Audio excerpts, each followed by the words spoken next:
Hello sociologists, welcome to the next instalment. We are of course in the middle of looking at observation, specifically participant observation, as a means of research method.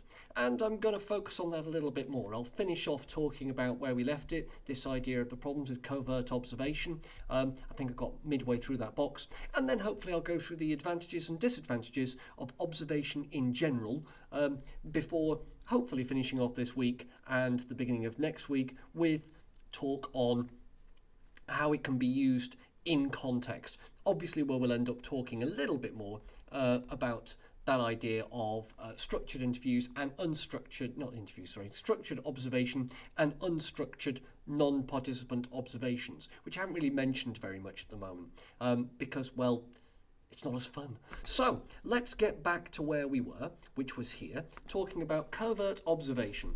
And I talked about Festinger and Ditton and how they both courted suspicion and probably caused some difficulties with their own studies by going to the toilet to write notes. And this idea of covert observation, it's difficult to take notes in the moment. And as a consequence, you're reliant on your memory and you're reliant on the time to write it down. Now, I don't know about you, but you might notice, or certainly I've noticed, that memories dull very quickly. When I was working with another school, I had to write things down very quickly I had to record incidents for a certain reason. I won't go into details because this is going to be a public video on YouTube. It's not fair on the other people involved. But the point being, I had to write things down very quickly. Where I wasn't able to write things down, I had to work very hard to think about what had gone on. Now, I was lucky. I would point to the mug, but it's no longer on the screen, and I think it's somewhere in this room. Point to mug. I'm quite lucky. I can remember individual snippets of quotes, and I hang everything on those. But one thing I'm painfully aware of is that if you leave it longer than that, if you leave it like a day or two, my memory shifts. That is, I think I'm telling the truth, and I'm absolutely convinced by what I'm telling you, but it might not be borne out by the facts. Now, that doesn't mean that later on I can't remember things as they occurred and go back to it. What I find is it's a constantly shifting thing, and it will shift depending on who I'm talking to and what point I'm trying to prove. I can sometimes spot when I'm not being entirely in the information as it occurred, in the facts as it were, but sometimes I won't notice for days afterwards. So I'll relate a story and I will believe that I am relating it exactly correctly. And then I'll say I've written it down. And then I'll come back to it, say, I don't know, a day later, read it and go, but wait, I've got that bit wrong. I didn't know it at the time. Had I known it at the time, I wouldn't have written it like that. But I realised it later. Now, in that incident that I was talking about earlier, that school situation, I was very lucky. I was able to write things down relatively quickly, and before I submitted them, I got to check them, meaning that I generally picked up on things like this. And as a teacher, I do that a lot. If someone comes to me with an information that has to be passed on, I will write it down in their words, and then I'll check it before I send it on. If it's more than, say, an hour after the event. Sometimes I write it as it's occurring, which means I don't have to worry so much. But if it's a day or two afterwards, then I have to check it. The few occasions that I've not been able to check it, because it's had to be done so quickly, are the occasions where I make mistakes. You could call those lies. So you come to a problem as a participant observer in a covert situation where you can't write things down as they occur. You're relying on something that's incredibly malleable and incredibly changeable, and that you might not realise you're making mistakes with. The next thing is that business about questions. We talked about being able to ask questions that were naive but important. If you're covert, you can't ask those naive but important questions. Of course you can't. To do so would be to reveal the fact that you are not what you purport to be. And as Polsky has pointed out, I've changed his spelling later on in the form thing with it into an I. It's with a Y. Doesn't matter. As Polsky points out, you do that, your cover's blown, and depending on what you're researching, that could be really dangerous. There's also the dynamics. Although they don't know you're watching, and therefore can't do the Hawthorne effect, there is still a corollary. You are observing them. You are a new person to the group, and those people will behave differently around a new person to the group than they will around, people they've known all their lives. That's what humans do. It's what we do. We put up walls to defend ourselves. Well, I say we. I don't, and that's part of the reason that I end up being me. But the dynamics do alter when you've got a new person in there, and that affects, pardon me, the validity of your data. It affects what you're actually researching, it affects what you're discovering, and it makes it harder for you to use that as insight. The second major problem of covert observation is the ethical issues, which I've already hinted at strongly, so I won't spend too long here. I think we can all agree that it's immoral to deceive others knowingly.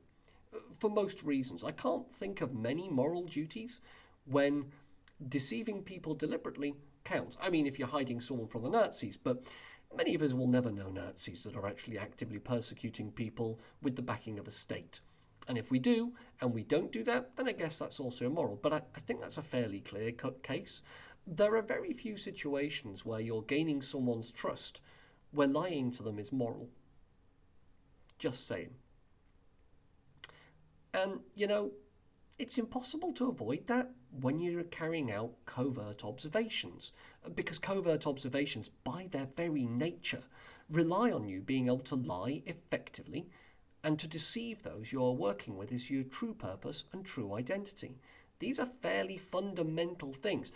That said, I can see situations where it is moral and advisable to hide your identity. I've been doing it online for years. Why?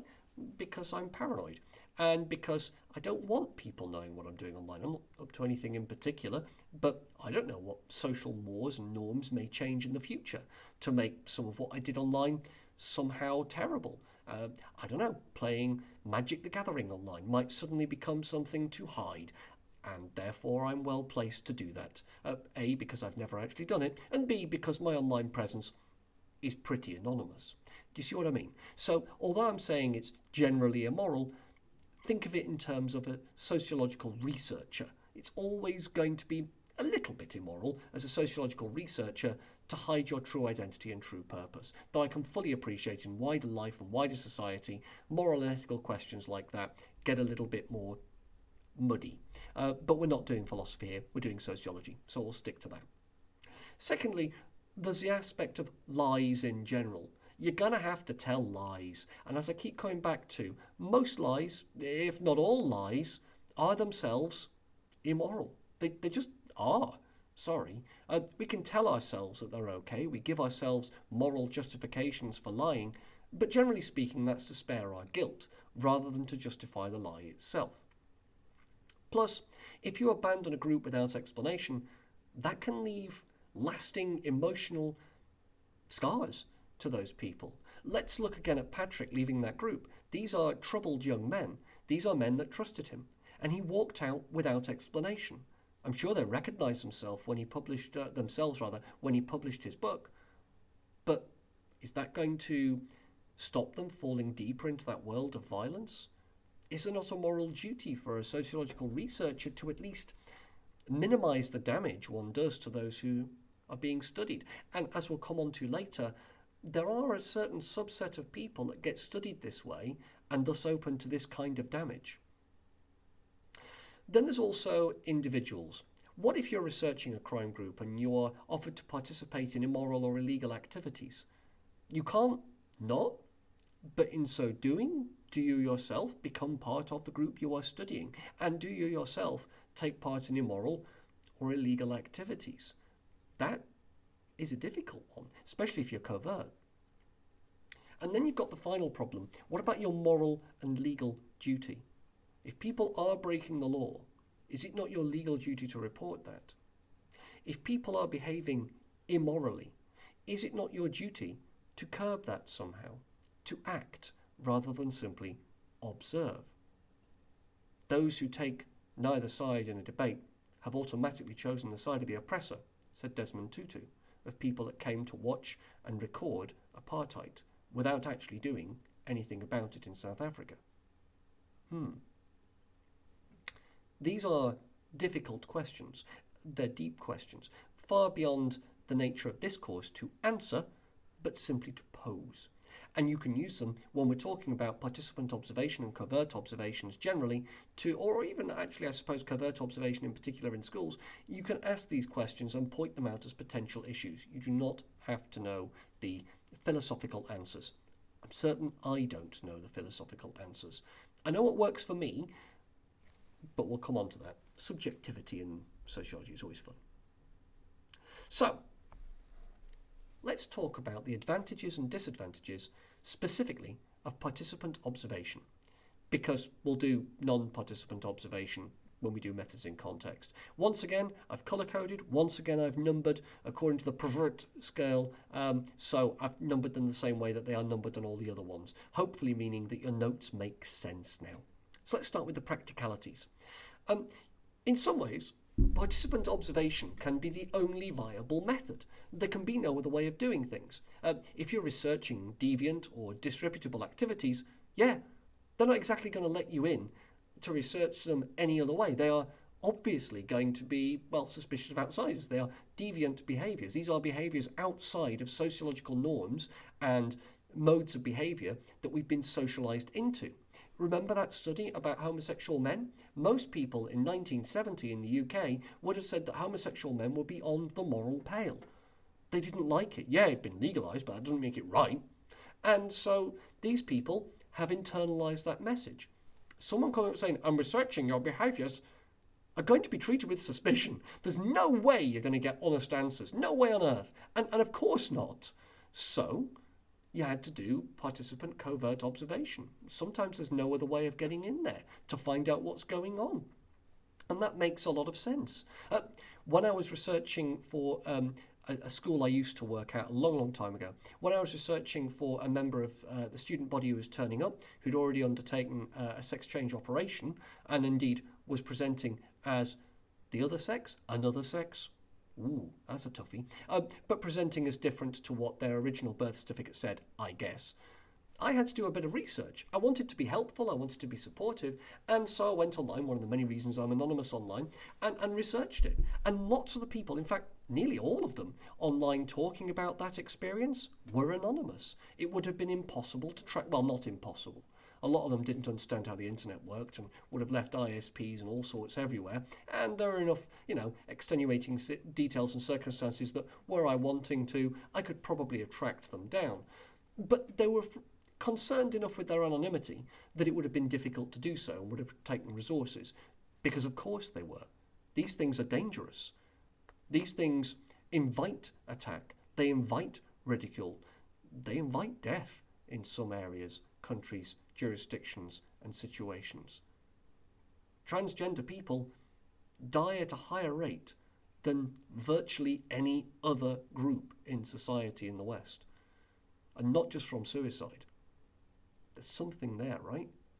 So, of course they were anonymous. And that means, what else can you do but covert observation? I didn't reveal my purpose. In many cases, I left no mark. They didn't know I'd been there because I was reading what they wrote. All right, they put it up on the internet, but you get my point. Jablonski goes further in 1973. He says, teenage gangs are going to see any researcher with a clipboard turning up asking questions as an extension of unwelcome authority. They're going to respond to you belligerently, because of course they are. And observation, participant observation, builds rapport and trust. And we said earlier, that's a really, really big deal. An effective study of outsider groups that are not generally in speaking in society, that are deviant and out there and strange and weird. Of course you're going to do participant observation. It gains trust, it gains support, and you're more likely to get those insights that you're not going to get any other way. Practically speaking, how else do you get involved? It replaces questioning. And Kickarel in 1968, when he was doing his work on police and probation services and how they dealt with juveniles, was trying to look at unconscious bias. He was trying to find out what it was that led people in probation and police services to treat young people in different ways depending on what they thought at the time. The unconscious bias that, that person's probably not going to be reformed. That person's just dangerous. That person, however, is savable. Well, it's unconscious bias. The very nature of it is it's unconscious. They don't know they're doing it. To go in and ask questions would reveal nothing because they don't know they're doing it. There is no other way other than participant observation to find out what the unconscious bias is. It's unconscious. Do you see what I mean? And the outcome of that would be even more useful to the people doing it because they don't know they're doing it. But there are also disadvantages. Of course there are when it comes to practicalities. These sorts of studies are time consuming. White's study took 4 years to complete. That's a long time in any stretch of the imagination. All right, there are longitudinal studies, but of course they take a long time. One researcher, 4 years, that's a long time. Secondly, any researcher is going to need training. I mean, what is significant? What is worthy of further attention? What are you looking for? How do you tell the difference? Now, that's not to say the training sets out what those things are. Rather, it allows researchers and sociologists to make those decisions. When I was talking about that pub study and going into pubs and observing how things worked, sure, I could note that people paid in cash rather than with cards. I could note that people paid with coins rather than notes. I could note that people never checked their change. Is that relevant when you go into a post-COVID bar, for example, and everyone's using a card? No, suddenly all that's gone.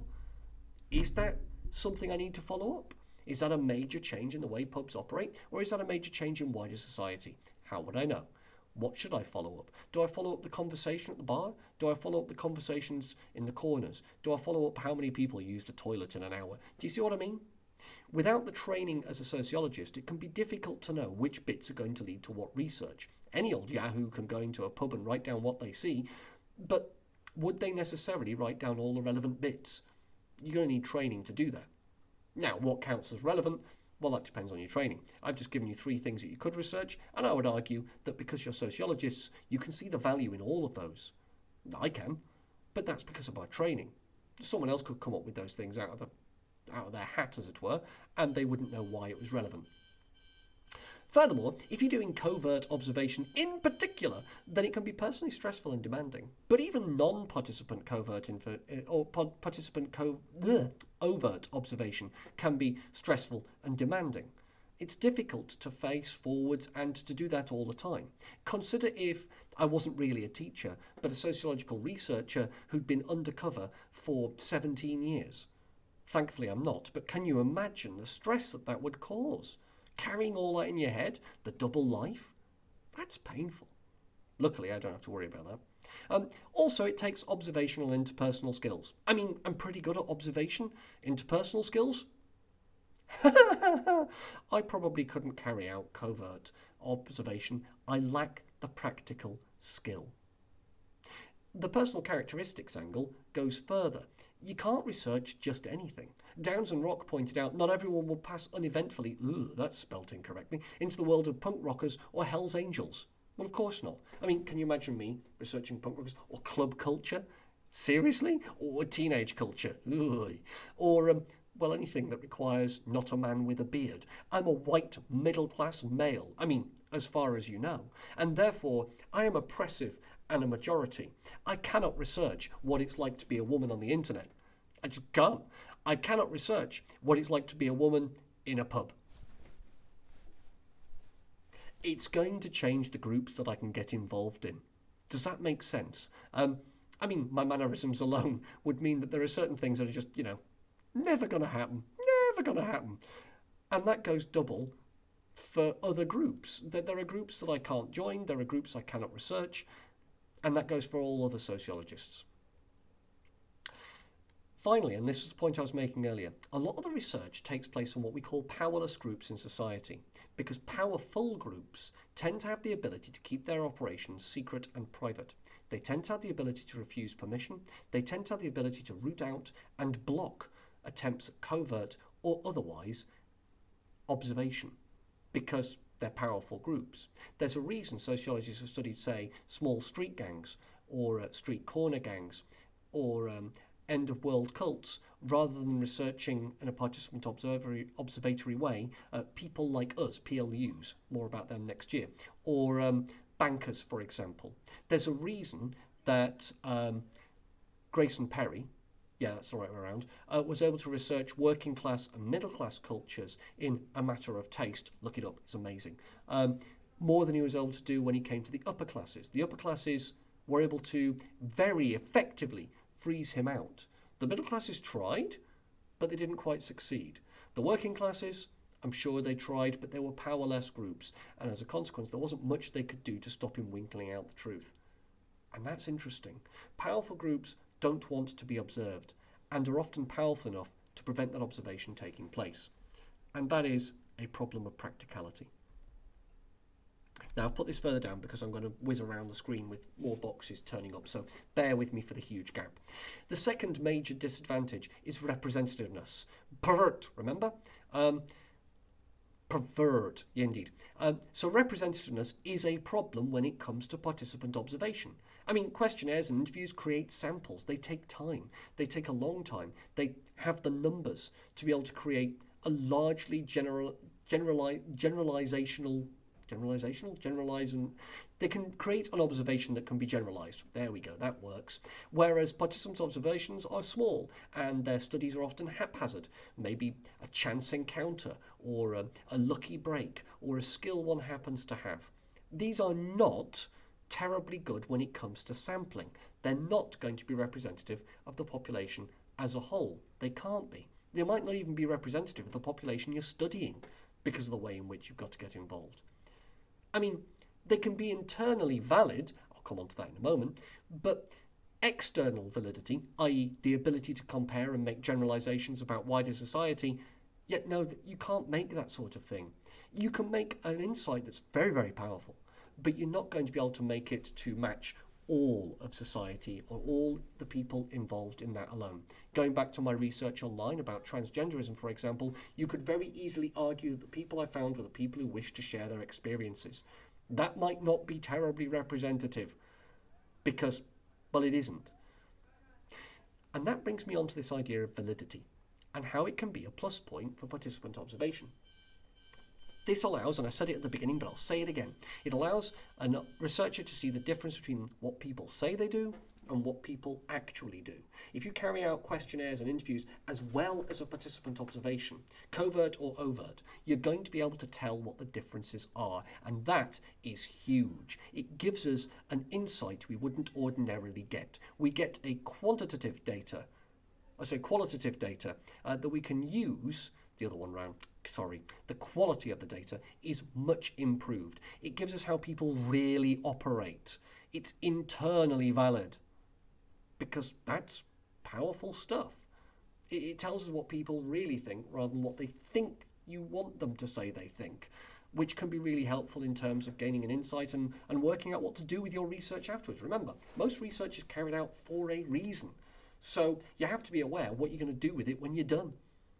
And that idea of insight, well, getting involved, being part of the group, provides personal subjective understanding, which, because lots of Germans started this whole idea of sociology, comes in a German word, verstehen. Verstehen is simply German to understand, the verb to understand. Verstehen, to understand. Ich verstehe. And verstehen is the full understanding of what's going on in a way that you're not going to get from other methods.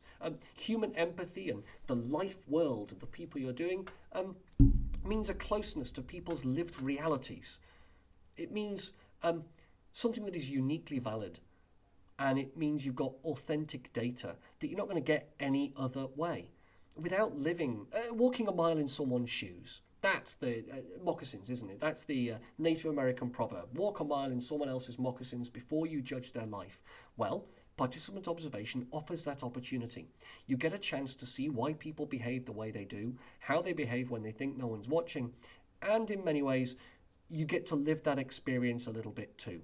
Now, I said earlier that I wouldn't be able to research what it was like to be a woman on the internet, but you may recall I've mentioned it before that online I was mistaken for a woman once. And that gave me a unique insight, I would argue, for me anyway, of what it was like to be a woman on the internet. And it was interesting. But then, points everywhere to mug, of course I'm going to find that interesting. Your mileage may vary. But there are problems, of course, with this validity. Positivists, remember them? They reject this idea of verstehen. They say, yeah, well, you can claim to understand it, but it's not that a participant observation tells it like it is. Rather, it tells it like the observer sees it. Do you see what I mean? It's how you view it. You're not learning some deep truth. You are imposing your own understanding of what's going on and then explaining what that means to you, not to the people who are involved. Or, put another way, the researcher decides what's worth recording, and they decide what's worth remarking upon. Remember when I was talking earlier about training? What is worth remarking upon? What is worthy of study, and that in itself will fit with preconceived notions that the researcher brings to the party. Of course it will, and that means that idea of verstehen makes no sense. The presence of an observer will always change what people do. So if you're overt, that will lead to something like the Hawthorne effect. But if you're covert and simply a new member to a group, they're going to behave differently. And you won't necessarily know in what ways. Need I remind you of those police officers? We only showed you what we wanted you to know. You might not know until later. You might never know what they hid from you. And also, there's an element of bias. Because there's that risk of going native and losing your objectivity, and therefore you might end up doing things that they would like because you like the group, you like them, so therefore you're not going to record all the nasty bits, or you're just going to overlook the nasty bits, or you're going to explain away the nasty bits because you understand why they were doing them. Secondly, you might have a loyalty to that group. You might identify them with so much that you deliberately withhold information or change information to explain why they're what they were doing or to justify more what they were doing. Or perhaps, and I've mentioned this previously, you might have a fear of reprisals, which will lead to concealment of certain information that might otherwise be useful. That means it's not valid. It means it's doctored. It means you're pruning and shaping the data you're using. And finally, a lot of people that use this method already have sympathies for the underdog. That's why they use this method. You could argue that Willis, when he was researching the lads, romanticised what they were about and why they did it. Was he finding out what the lads thought, or was he interposing his own views of what it was to be a working class youth in an education system, and thus seeking to explain and create a reasoning for why they did what they did? I think even the nature of his study hints at his Marxist background. Bringing me on to my fourth point on ethics, and I just need to go covert observation. Sorry, nasty cough I've got there. I don't think I really need to explain that one further. I think I've explained that one already. Go back to the notes on the whole covert problems. Then there's the fifth thing, the second R, reliability. If you remember, reliability is this business of being able to repeat your observations and thus be able to prove that they are in fact true and a scientific representation. Well, a participant's observation often cannot be repeated. For example, White's skills and White's abilities meant that his study was unique. It cannot be repeated. Patrick getting into a Glasgow street gang, unique. Polsky getting into the pool hustlers, unique. How many people are good enough at pool and also au fait enough with the rules and regulations of pool hustlers to investigate that? I'm not. Are you? So, yeah, every study is almost by its very nature unrepeatable. Therefore, you could argue it's not terribly reliable. You can't go in and prove it with a follow-up study. Equally, qualitative data, brilliant, but it's really hard to compare. Maybe you do have two studies that look into the same sorts of groups. How do you compare that data? Most of it is, well, writing down of conversations, I guess, and sharing observations. How do you compare those? Does one study back the other one up? Do they even talk about the same things in the same way? How could they? And though you might say, oh, well, here's the same language, it might not be as helpful as it first appears. Therefore, positivists say, yeah, no, this is utterly unscientific and therefore cannot really be used, because what are you going to do with it when you're done? Sure, it's interesting, makes for a lovely book. Does it help us understand the human condition? Does it help us do anything with the information that we've created? Is it sociology, or is it just like a travelogue? Is a travelogue sociology? Ooh, that's an interesting one. But there is a counter to this. You might say, well, sure, reliability relies on being able to do things again and carry out the same structure. But hey, unlike interviews and questionnaires, you can change focus on the fly, so to speak. You can change what you're doing as you're doing it based on what you observe. You can change your hypotheses, or even say your original hypothesis is irrelevant and you have to replace it with a new one. If you join a group with an open mind, then you can build your study as you learn about the group you are studying. You can change it to fit the circumstances. You can make it work. And that's what we were talking about with training earlier. If you're well enough trained, then anything can be used for a sociological study. Or as White put it, I learned answers to questions that I would not have had the sense to ask if I had been using interviews. Makes a lot of sense. My misspelling of Polski put it a little bit more bluntly, and therefore I prefer it. Initially, keep your eyes and ears open, but keep your mouth shut. Yeah, you learn about people. One of the things I did when I first came here as a head of department was I simply listened to the staff that were already here. I asked some questions and I listened to their answers. And more often than not, I wanted to get in and see what they were doing. And one of my greatest regrets is that in trying the softly approach and being very supportive, I never got to see Mrs. Davis teach. You might not know Miss Davies. Some of you might. I don't know. I don't know whether it's far enough gone yet. Probably is.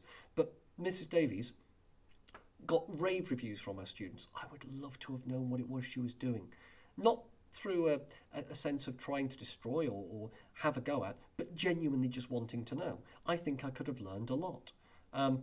Alas, I never got the chance. Usually when I observe other members of staff, that's what I'm going in to do. I'm going in to learn. I'm going in to find out what it is that they can do that I can't, or that I don't. I might find out something new. But you can see why teachers might react to that negatively. I come in, I'm a head of department, I'm taking notes. That's really off-putting. So, yeah, flexibility. I don't know what I'm looking for. Tell them in the room as an observer. And this leads me to the next point of theory, the second T in pervert. Interactionists, a group we haven't really talked about, like to think that society is built on interactions between groups and people. And they see these micro-level interactions as uniquely important in building up what society is. Therefore, participant observation is wonderful because you get to see them in the flesh, so to speak, in the wild. Whereas structural sociologists like Marxists and functionalists, those who believe in a structure of society, say, well, yeah, you're going to ignore the structural forces at play. And there are structural forces at play. Class will play a huge role in ways that we don't necessarily understand. Think about how you interact within the classroom. How much of that is down to your unique middle-class backgrounds? What kind of middle class are you from? Grayson Perry discovered at least 2 types of middle class. I think he actually discovered more, but he only named 2. And they responded and behaved in very different ways. And you can see how those sorts of different groups interacting in a classroom would be coloured by their backgrounds without knowing that's what they were being coloured by. How many of you believe you are affected by your background? Remember the response when I showed you that stuff about lockdown the first time round, and you were watching some of those Anywhere But Westminster, and you said, oh, I didn't realise it was like that for other people. Of course you didn't. Why would you? So, yeah, Marxists and functionalists argue that those structural forces that are at play, they might blind you to certain things. You as the researcher, but also the groups you're going into. You might not see, because they don't get it. If they're unaware of the forces affecting their lives, then the researcher can't find out how those forces affect their lives because the researcher isn't going to hear them say it because, well, they're not saying it. Oh, that's going to bring me to the end, and I've just spotted the time, it's 33 minutes. So let's bring this to a close. I will bring that to a theoretical conclusion, contrasting positivists and interpretivists, that's the one, next lesson. And we'll do that before you come back. So that's coming, and then we'll talk about the methods in context. I'm sorry I've gone over by about 4 minutes now, so I guess all that really remains is for me to say thank you, if you have been, for watching. Have a lovely rest of your day, and I look forward to seeing you all in the next video where we'll bring these things to a close. That means we'll probably do secondary documents in lesson, if not finish this off in lesson, depending on where you are in your lessons. We'll see how we go. Have a lovely day. Thanks again. Stay safe out there.